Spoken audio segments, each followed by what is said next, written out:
Anthony Williams, a fellow YouTube creator in the video and filmmaking space, DM'd me to say he had an idea for a fun project. He'd put together a batch of stock videos, and then a few of us would have to use only those clips to create a 30-second car commercial. Yikes.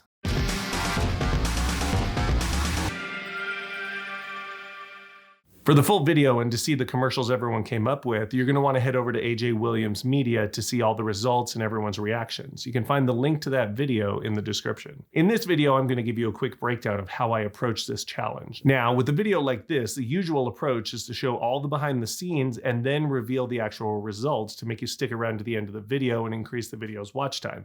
But I'm going to make you a deal.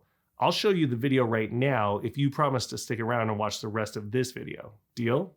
Okay, I trust you. Here we go.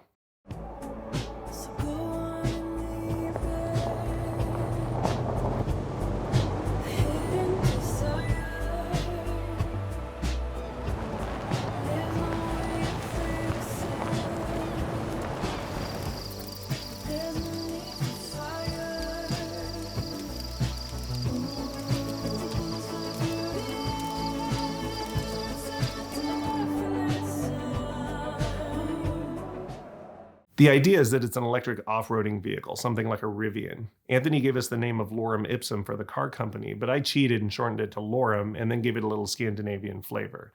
What can I say? I'm a marketing guy. Okay, here's how we ended up here. First of all the footage Anthony chose was free footage because we didn't all have subscriptions for the same stock video libraries, and we didn't want to wind up with any copyright strikes. And the thing about free footage is that it's just a little bit free. It's free, so I can't complain, but it can be tricky to achieve the vision you want using completely free footage and especially a limited pre-selected set of that footage. So the first thing I did was start browsing through the clips to see what I had to work with. I started renaming them so I could quickly find the ones that I needed, and then I grouped them into related themes. One batch was about classic cars and kind of a garage workshop kind of thing. Another batch was some vaguely related sedan stuff I thought I might be able to use. And then there were a bunch of miscellaneous shots that could be used for different purposes, so I grouped all those together. And then finally, there was some stuff related to nature and camping and adventure travel. This is the batch I actually started working with. Then I threw them all onto a working timeline and started moving stuff around to try to come up with some semblance of a story, which is surprisingly challenging. When you've got a mishmash of random clips from different sources, all shot with different actors, different times of day, different slow motion speeds, and different frame rates.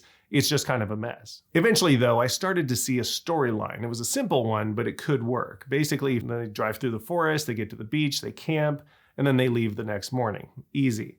For a 30-second spot, it doesn't really have to be much more complicated than that. Now, adventure travel often has an exciting, macho, adrenaline-fueled kind of approach to it, but I didn't really feel like going there, so I went the other direction and made it more about just taking a break from your worries and going out exploring with your friends. My general editing doctrine is to keep things really simple. Basic edits, not a lot of distracting effects and transitions, and just focus on conveying the emotion. I wanted this to be about freedom and relaxation and taking time for introspection. Some of the story is carried by the motion of the clips themselves. Lots of motion in the beginning, and then a break for the nighttime campfire, and then back at it again the next morning. This also helped me keep similar motion together, so it didn't feel so much like a bunch of random clips that didn't have anything to do with each other. Then I found the music I wanted to use from Epidemic Sound. I leaned into the emotional thing, picking something with a lot of feeling behind it. I had to play with it a bit to get it to fit the timeline, especially because the lyrics mentioned fire and I really wanted that to land on the campfire scenes.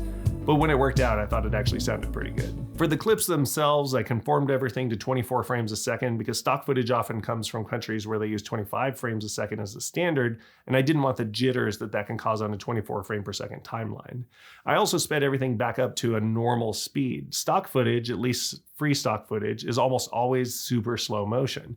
And I wanted this to feel more immediate and real, so I bumped them up to 2 or 3 times the speed at which I got them, just whatever looked normal to kind of get them to that effect. Honestly, the hardest part was sneaking the logo into the shots because I am super bad at Adobe After Effects. I stuck it on the bumper of the truck in this shot using motion tracking, and then in this shot I yanked off the Chevy logo and replaced it with the Lorem logo. Sounds easy, but that almost melted my mid-2015 MacBook Pro. I was doing RotoBrush, content-aware fill, and then motion tracking over it. That's a lot of AI processing required. And then there's color grading. All of these clips had different colors. colors, so I had to do some work to get them to look more consistent.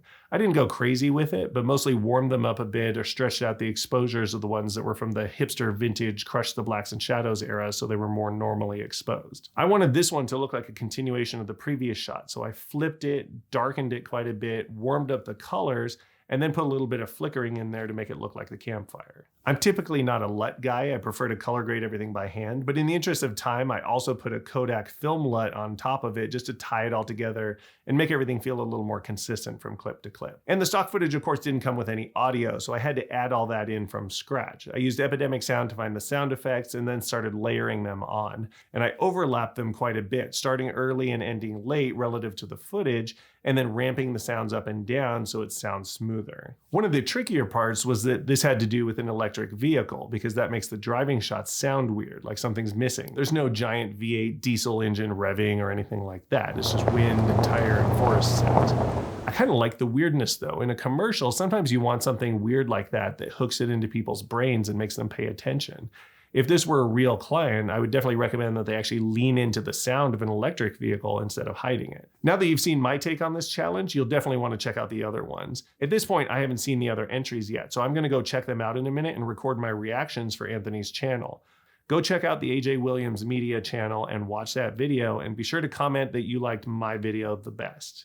The link's in the description. I'll see you over there.